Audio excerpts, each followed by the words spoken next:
Kumusta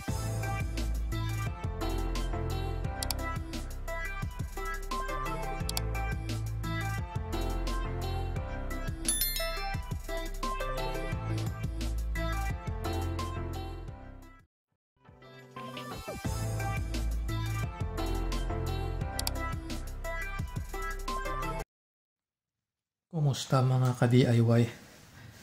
Eto naman tayo ngayon dito sa mga inverter. Meron tayo ditong dalawang klase ng inverter.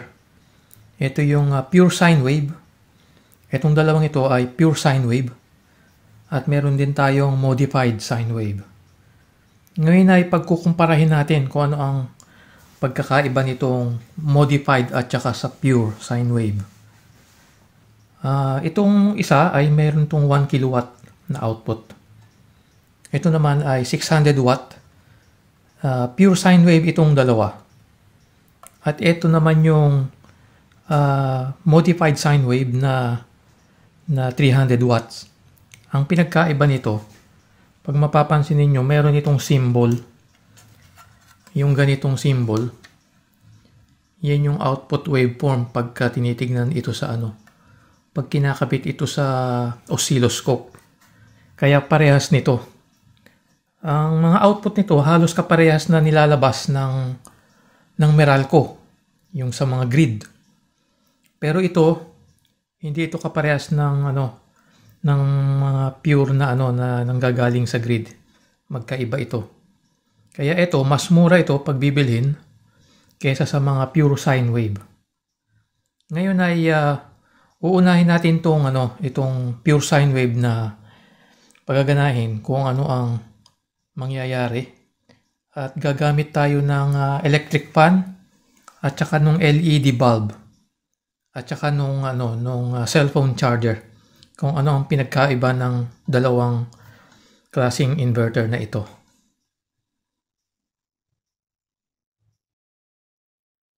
Ito ang gagamitin natin dito sa pure sine wave. At ito ay nasira ito at nagkabaliktad ako ng wiring. Kaya ito na lang muna ang gagamitin natin. At saka itong modified sine wave. Kaya ito, hindi ko muna ito gagamitin. At under warranty naman ito. Kaya papalitan ito. At sa online ito nabili.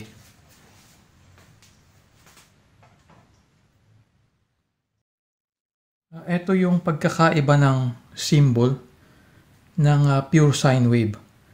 Kapag pure sine wave, ganun yung wave. At kapag modified naman ay yung square wave. Kaya yan ang pinagkaiba nitong pure sine wave, yung dalawang yan. At saka itong modified sine wave, ito namang isa. Ngayon ay gagamit tayo ng itong battery na ito, 12 volts. Parehong 12 volt supply ang kailangan nito.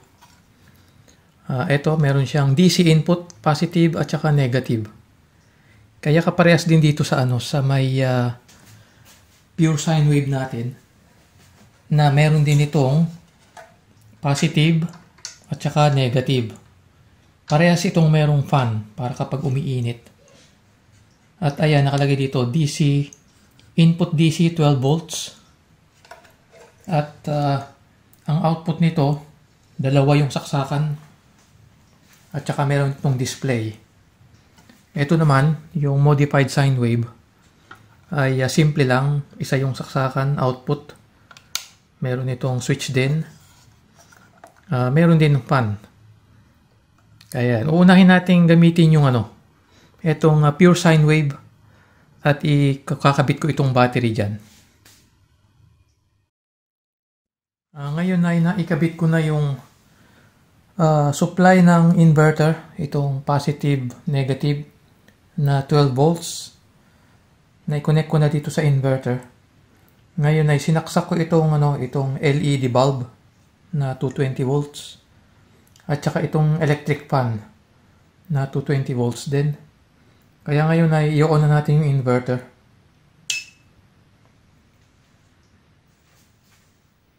Ayan, yung output nitong inverter ay meron tong 240 volts.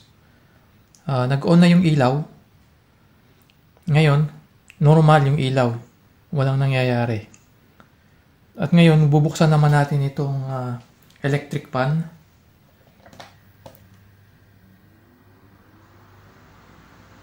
Ayan, maririnig ninyo, normal yung takbo.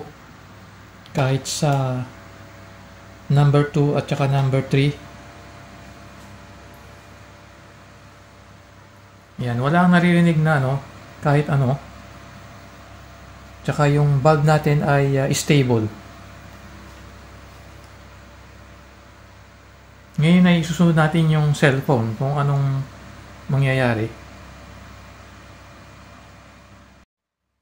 Ayan, pinatay ko muna yung bumbilya at masyadong maliwanag. Ngayon na itong cellphone naman ang i-charge natin.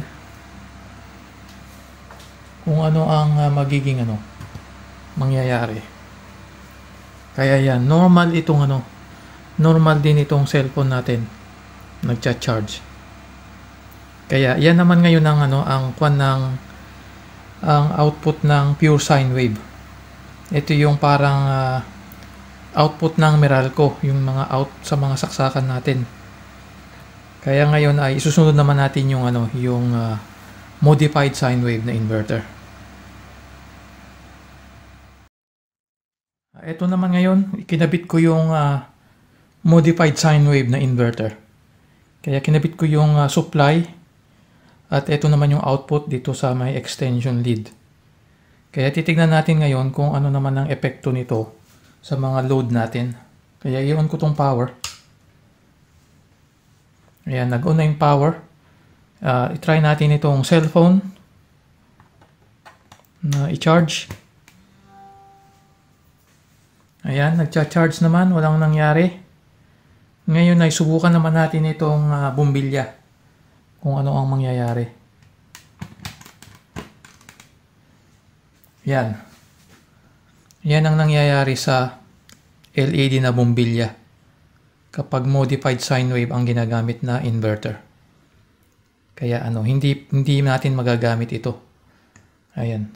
Nagganyan lang, nagpa-flash.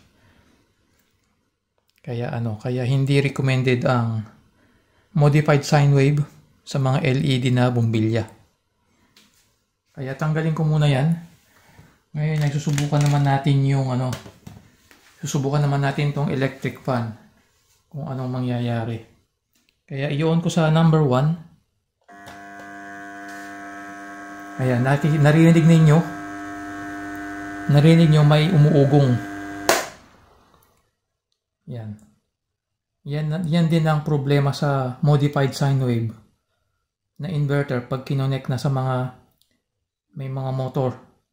Yung mga electric fan, yung mga power tools, mga drill, tapos meron yung mga washing machine, hindi rin po pwede. Itatry ko naman yung number 3, sandali lang ito at baka masunog naman itong electric fan. Ayan, malakas yung ugong.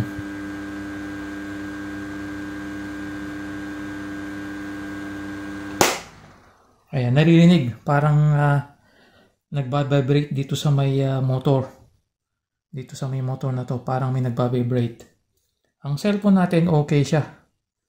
Walang problema ang pag-charge ng mga cellphone. Kaya okay ito sa mga mga maliliit na electronic, yung tablet mag-charge. Pero pag yung sa mga malakihan na itong